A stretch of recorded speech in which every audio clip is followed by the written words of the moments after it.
झारखंड में विधानसभा चुनाव को लेकर आज बीजेपी के द्वारा संकल्प पत्र घोषित किया गया और कहा जा रहा है कि भगवान बिरसा मुंडा की जयंती के अवसर पर, उनकी 150वीं जयंती के अवसर पर 150 संकल्प पत्र, ये घोषणा नहीं बल्कि संकल्प है जो भारतीय जनता पार्टी की सरकार बनते ही पूरी की जाएगी।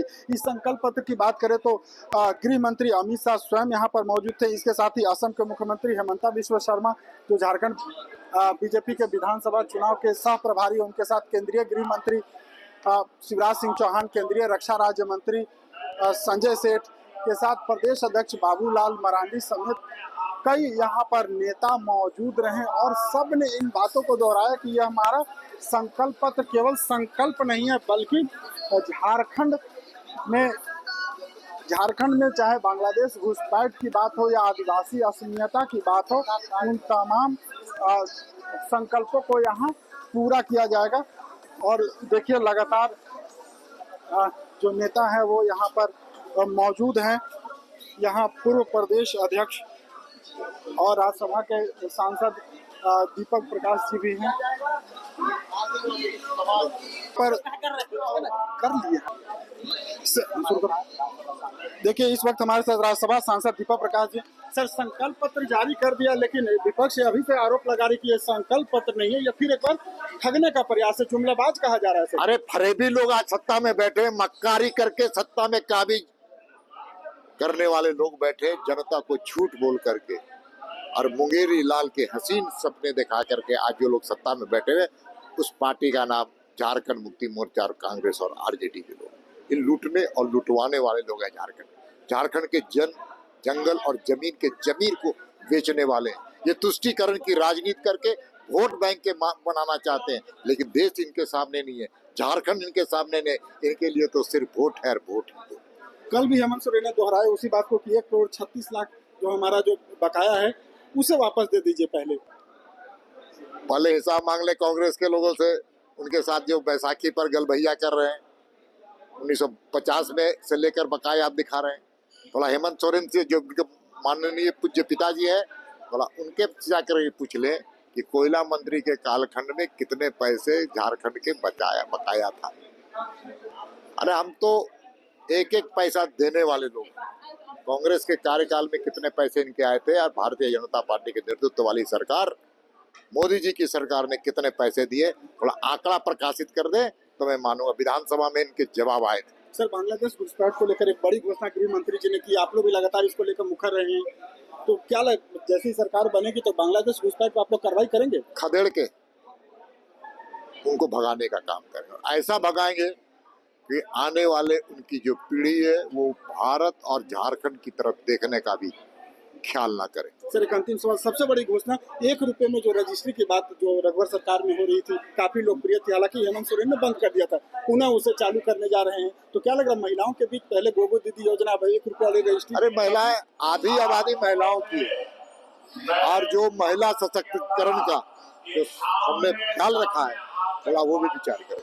बिल्कुल, ये हमारे साथ थे राज्यसभा के सांसद और झारखंड बीजेपी के पूर्व प्रदेश अध्यक्ष दीपक प्रकाश जी। अगर बदलती डेमोग्राफी को हमने नहीं रोका, उसको हमने ठीक नहीं किया, तो फिर आदिवासियों का अस्तित्व समाप्त हो जाएगी। और इसीलिए आज वो संकल्प पत्र के माध्यम से आज स्पष्ट रूप से बता दिया गया कि भाई हम यूसीसी झारखंड में लागू करेगी सरकार बनते ही, और उससे आदिवासी समाज को अलग रखा जाएगा, तभी आदिवासियों की आबादी को संरक्षित किया जा सकता है, संरक्षित किया जा सकता है। आदिवासियों को हर चीज से अलग कर दे रहे हैं, लेकिन वो जो मांग रहे हैं वो दे नहीं रहे हैं। क्या मांग रहे हैं भाई? आदिवासियों के लिए तो जितनी हमारी सरकार ने, बीजेपी की सरकार जो दे रही है, वो आज तक किसी ने कोई दिया नहीं। अलग झारखंड राज किसने दिया भाई? कांग्रेस वालों से पूछो, हेमंत सोरेन से पूछिए, शिबू सोरेन भी जिंदा है, उनसे पूछिए। कांग्रेस तो 60 वर्षों तक राज किया देश में, कभी भी नहीं दिया। भारतीय जनता पार्टी की सरकार बनी, झारखंड राज बना दिया।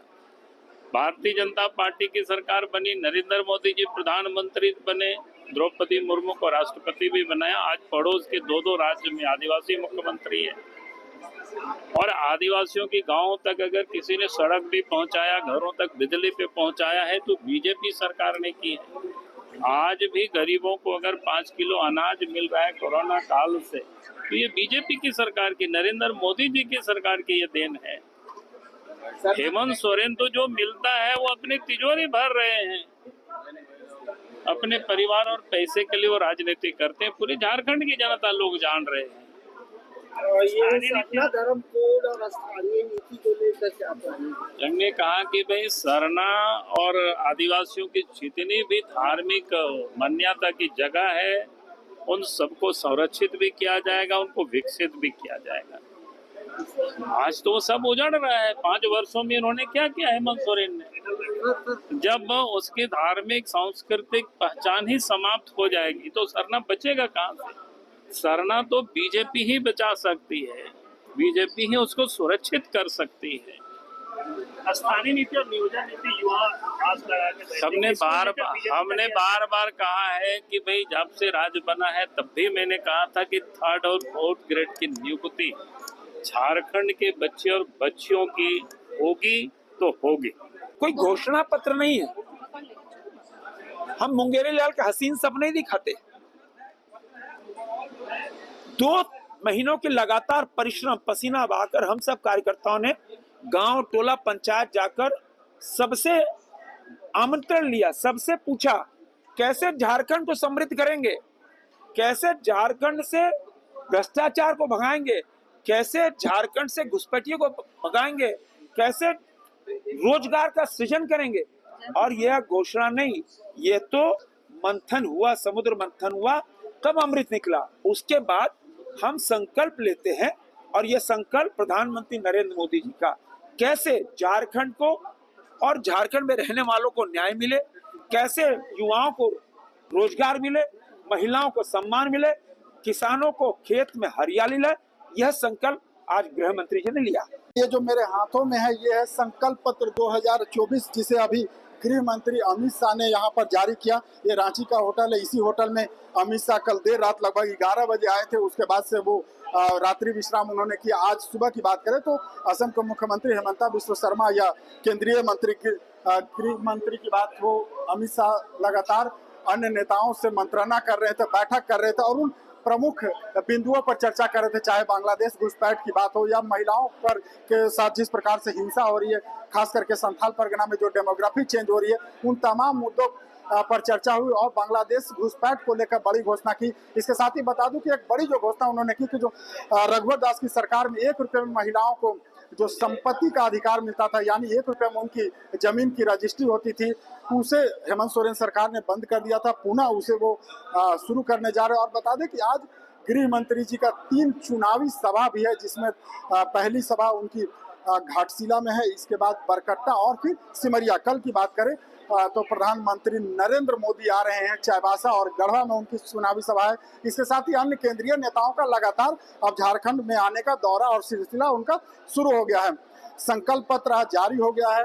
देखना होगा कि जो संकल्प लिए जा रहे हैं, जो घोषणाएं की जा रही है और कहा जा रहा है कि जो संकल्प है ये झारखंड की जनता के लिए, झारखंड के विकास के लिए कारगर होगा, उस पर जनता कितना विश्वास करती है तो आने वाले चुनाव परिणाम के बाद स्पष्ट हो जाएगा। फिलहाल TV9 के लिए रांची से मैं अशोक कुमार।